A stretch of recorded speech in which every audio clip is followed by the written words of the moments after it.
За өнөөдөр бол бас маш чухал сэдвийн хүрээнд бид бүхэн ярилцах гэж байна. Ер нь ингээ бодоодсэн чинь би яа эрэгтэй болоод төрсөн юм болов? Магадгүй та яагаад эмэгтэй болоод төрсөн юм болоо тий? Энэ ихт одоо жишээ нь хэрхэн яаж бүрэлдэд бид энэ хүүс нь эрэгтэй эмэгтэй болоод байгаа юм болоо гэдэг сэдвийн хүрээнд ярилцсан. Маш сонирхолтой. Гэхдээ энийг бас төлөвлөж болох боломжтой гэж байгаа шүү дээ. Яг хүүсэг бол гэхдээ яг ингээд судалгаанд те тулгуурласан ингээд одоо судлаачдын үр дүнг уншиж хахад бол хүүсэг бол яг бүр хязгаарч 100% төлөвлөх бол боломжгүй. Яг зүгээр эрэгтэй эмэгтэй хүүхэд бүрэлдэхт нь бидний нөгөө бие организмээс зүгээр анхаарах хэдэн зүйлсийг нь бол танилцуулж байгаа.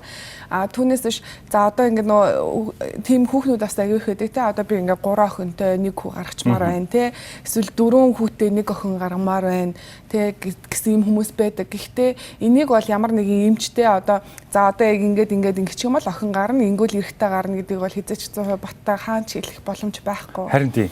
Тэгээ дээрэс нь эн чин тухайн эмч төртөл хариуцлага гараад ирэх шүү дээ. Хэцүү шүү дээ. Яагаад гэвэл тухайн гэр бүлийн бүр хүсэн хүлээж байгаа зүйлийг амлчих юм бол дараад нь тэр нь өөр зүйл байж таарах юм бол ер нь бол гэр бүлийн уур амьсгалаас ахвал маш хэцүү. Жишээ нь манайх бол 4 эрэхтэй. 4 эрэхтэй. Тэгэнгүүт одоо манай аав ээж хоёр бол одоо эмэгтэй хөх төсчил байсан баг та. Тийм шүү дээ. Энэ мэтлэн айлуудад бол ингээл ийм асуудлууд бол маш их байдаг. За тэгэхээр хоёлаа хамгийн түрүүнд эхлээд нь хэрхэн яаж эрэгтэй эмэгтэй гэж хүүс бий болдог бүрэлдэхүүн талаар танилцуулъя те. Тэгээ тэгэхээр нөгөө одоо сая нөгөө 3 охинтой айлуулаа те. Тэнгүүд нөгөө нөхөр нь хүүхсэддэг. Гэтэл охин гарааддаг. Тэнгүүд одоо нөгөө их нартай аявих буруу өгдөг ч юм уу те. Энэ юусоо энэ хүүхнээс олоод одоо дандаа л охин гараад байна. Би бол нөхөдтэй алмаар байна гэсэн залуучууд бүртэл ингээд холбогддог байхгүй юу. Тэгэхээр тэр хүмүүст одоо хандаж тайлбарлая. За тэгэхээр энэ бол women гэдэг эмэгтэй хүний одоо хоромсон, бэлгийн хоромсонд нь X, Y гэдэг ер нь бол 2 төрлийн хоромсон байдаг. Эмэгтэй хүнд болохоор XX гэдэг хоёулаа л X ахна шүү дээ. Ийм хоромсон байдаг. Эрэгтэй хүнд болохоор X, Y гэдэг хоромсон байдаг. Тэгэхээр эмэгтэй хүний энэ 2X-с чинь 1X, 1X гэдэг ийм хоёр үндгээс л гарч байгаа. Хоёулаа л адилхан X-ийг агуулсан тийм. Эрэгтэй хүний X, Y-гээс нэг нь X, нөгөөх нь Y гэдэг ийм одоо эр бэлгээс гарч байгаа. Тэгэхээр эмэгтэй хүний аль нэг X-тэй эрэгтэй хүний X нийлэх юм бол энэ дээр нөгөө охин гарчиж байгаа байхгүй юу? Тэгэхээр би сууж штэ. Одоо эндээс эмэгтэй хүний нөгөө нэг үлдсэн X энэ дээр ч угаасаа авах юм аа угаасаа л X байгаа штэ. Тэгэхээр энэ X дээр эрэгтэй хүний нөгөө Y-г нэрээд нийлчих юм бол энэ дээр одоо эрэгтэй хөлт гарч байгаа гэсэн. Энэ чинь эрэгтэйчүүд нэг чухал юм шүү дээ. Тийм тэгээ сая за нөгөө ирчүүд энэ талын бас нэг мэдээлэл авъя гэж төсөөдсөн залуучууд анхаарлаа хандуулаарай гэсэн юм учиртай. Тийм. Тэгэхээр яг зүгээр нөгөө эмэгтэй хүнээс бол угаасаа гарч байгаа хоромсом нь хоёулаа X, эрэгтэй хүний Y хоромсомтой нийлжээж энд хүү гарна тий. Тийм болохоор энэ хоромсомыг бид нар одоо жишээлбэл одоо 3 охинтой байгаа хүмүүст энэ Y хоромсомыг яаж илүү сайн удаан тий амьдруулах вэ гэдэгт нь л бид нар одоо анхаарна гэсэн үг. Хоол талаасаа тий. Эсвэл нөгөө сарын тэмдгийн хэддэг үедээ бэлгийн харьцаанд орол Y хоромсом нь илүү удаан амьдрах юм бэ гэдэг талаас нь ч юм уу ярина гэсэн үг. Түүнээс биш одоо ингээд нөгөө шууд одоо Y-ийг барьж аваад энтэй нийлүүлэх юм бол одоо ер нь бол одоо 20-той. Яг хөө тийм нөгөө туслах хэрэгслүүд бол байдаг те. Гэхдээ тэр нь бол нөгөө гендерийн асуудлаараа бол 20-той байдаг. Ерөөсөө дэмжих хэрэгтэй юм байна. Тийм. Бид нэр одоо шинэ X, Y байдлаа гэж бодоход одоо шинэ хүүтэй болохыг хүсэж байгаа юм бол Y-гээ ирчүүдийн хувьд бол илүү их дэмжих хэрэгтэй юм байна. Ялангуяа энэ дэр чинь ирчүүд маань илүү их анхаарал хандуулах хэрэгтэй юм биш үү? Тийм.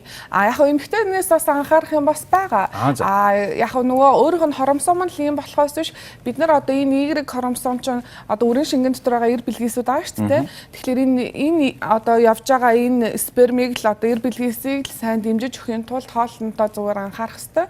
Бэлгийн харьцааны тэтгэх гэдэг л хоног байгаа. Түүнээс биш одоо яг нөгөө хүүхнүүд унаа аягаас асуугаад байдаг нөгөө хятад календар тийм жирэмслэхий одоо тэддэх насн дээр жишээлбэл одоо нэг юм за 25 дахь насн дээр тэгээ марч буюу 3 сард одоо хэрэг жирэмслэх юм бол энэ бой байх магадaltaй ч юм уу те тэгээ одоо ингээ охин иртэй тэгэхээр яг ийм хүснэгтүүдийг бас аягүй ашиглаад төлөвлөддөг. Гэтэл тэр нь болохоор одоо энэ хятад хуанлыг гэдэг энийг одоо барууны орнууд төлөө маш ихээр одоо 2000 оны ихээр маш ихээр ингээд сонирхоод энэгээр ингээд судалгаа хийсэн байна л да. Тэгсэн чинь энэ бол яг үнэн магадлалын нь бол яг одоо 100% бол биш байна. Энэ нэг 55% орчим байна. Тийм болохоор энэ нэг юм ач холбогдолтой үнэн юм бол биш шүү гэдгийг бол аль хэдийн ингээд судалгаар баталгаад нуталцсан. Гэхдээ одоо хүртэл яхаа ингээд яг зарим хүүхнүүдэд мэдээж таархлаар найз хүүхнүүдэд зөвлөөд те энэ өстө үнэн чи ингээд үзгээ зөвлөдөг. Гэтэл заримд нь бол огт таардгүй. Жишээлбэл надад бол энэ таараагүй л явж байгаа байхгүй. За. Тэгэхээр иймэрхүү нөгөө юм хуанлын аргаас илүү те шинжлэх ухаанд одоо тулгуурласан нотлохонд суурилсан мэдээллийг л хүргэхийг ер нь бол зорж байгаа гэсэн. Тийм байна. За одоо ингээ ирчүүдийн эс гэхээр чи бүр хэдэн зуун саяараа явж байгаа шүү дээ. Тэгэхээр энэ 9 дотроосоо X, Y нь хэд идэвхтэй байгаа яаж мэдэх вэ? Хувийн нь бол нөгөө яг 50-50% л гэж үздэг. Гэхдээ яг энийг хэдэн хувьтай байгаа нь бас нөгөө тухайн хүний эрүүл мэндтэй бас нөгөө эрэгтэйхний эрүүл мэндтэй шалтгаантай байдаг. Одоо эндээс нөгөө хамгийн гол ярих гэдэг юм маань бол эрэгтэйгийнх нь энэ X хоромсоом буюу охин хүүхэд үүсгэж байгаа хоромсоомны 3-5 хоног амьдрах чадвартай гэж байгаа. За Y хоромсоом нь бол 1-ээс 1.5 өдөр амьдрах чадвартай гэж байгаа. Арай бага үт юм тий. Y хоромсоом маань болохоор маш хурдан одоо хөдөлдөг. Одоо эр бэлгээс чинь нэг иймэрхүү маа штэ тий 60-аа шиг юм байгаа. Тэгэхээр энүүгээр ингээс илүүртэй хөдлөөд агүй хурдан хөдлөө авдаг. Хэрнээ амьдрах чадвар нь илүү богинохон байгаа юм дээ л та. Тий. Илүү хурдан тий. Гэтэл энэ маань илүү удаан сэлж очдөг. Одоо энэ нь бол ингээд шунганаа алгуулчих нь тий. Түрүүлээд очих нь. Тий. Гэтэл энэ маань болохоор жоохон удаан явдаг. Жоохон удаан явдаг хэрнээ илүү удаан амьдардаг. Тэгээд эн чинь цаашаа ингээд нэгдэж чадахгүй бол ерөөсөө л охинтой болох юм биш тий. Тий. Тийм ээ тий. Удаан амьдарч байгаа учраас тий. Тий. Тэгэхээр одоо нөгөө нэг эмэгтэй нөгөө өндгөөс байгаа шүү дээ тий. Энд чинь одоо өндгөөс гээд нэг ийм нөгөө өмнөх юм дээрээс өндгөвчин дээр нэг юм уйлахаа үсээ дотор нь энэ маань хагархлаа дотроос нь ийм бэлгээс наашаа ингээд гадагшлаа гарч ирж байгаа шүү дээ тий. Энэ нөгөө нэг одоо сард ганцхан байгаа энэ эсэ чинь төлөө 300-аас 500 сая эсэ алцаад байгаа шүү дээ тий. Ер нь л тэгэхээр нөгөө нэг энэ бэлгээс дээр маань одоо энийг яг дөнгөж хагарсан үед нь хэрвээ бэлгийн харьцаанд орох юм бол энэ Y хоромсоом нь очоо нийлчихнэ гэсэн үг. Тийм бай. Төрүүлээд очих. Хамгийн өндөр боломжтой юм. Гэтэл одоо энэ нөгөө нэг өндгөөс гадагшлахаас өмнө одоо жишээлбэл 2-3 хоногийн өмнө бэлгийн харьцаанд орчвол X хоромсоом маань очиж гэсэн үг. Яагаад гэх юм бол эн чинь нөгөө хадгалагдаад байгаа л байгаа шүү дээ. Амьдраад байгаа даа. 2-3 хоног үлдсэн байгаа гэсэн үг шүү дээ. Тийм. Нөгөө Y-гээс бол одоо чинь Y-аас болохоор арай жоохон тийм нөгөө нэг удаан амьдрах настай учраас гэсэн үг шүү дээ. Тийм. Тэгэхээр одоо жишээлбэл энэ хагараагүйсэн ч гэсэн бэлгийн харьцаанд орсон байтал эн чинь нугасаа за одоо нэг өдөр амьдраад ингээд одоо өгчөж байгаа байхгүй. Тэгэхээр энэ эс маа нөгөө ахаа цаана 2-3 өдөр илүү амьдраад байна шүү дээ. Амьдарч явах үед нь 2 хоногийн дараа магадгүй нөгөө эмэгтэй хүний жирэмсэн болдог өдөр нь эхэлтэл энэ хоромсоом энэ одоо эр бэлгээс манд хадгалагдсан учраас энэтэй шууд очиж нийлчихнэ гэсэн үг. Нийлэхэд одоо бэлээхэн байж байгаа гэсэн. За ингээд дахиад нэг өргөжлүүлээ сонирхол татж байгаа зүйл маань юу гэхээр энэ бол ерөөсөө нэг хүүхэд дээр асуудал. Цаашлаад ихэр хүүхэд. Ихэр хүүхэдтэй юм дээр яг бас байж болдог нөгөө өндгийс маань одоо нэг өндгийсний ихрүү хоёр өөр нөгөө өндгийсний ихрүү гэх мэтчлийн юмнууд яригдана тий.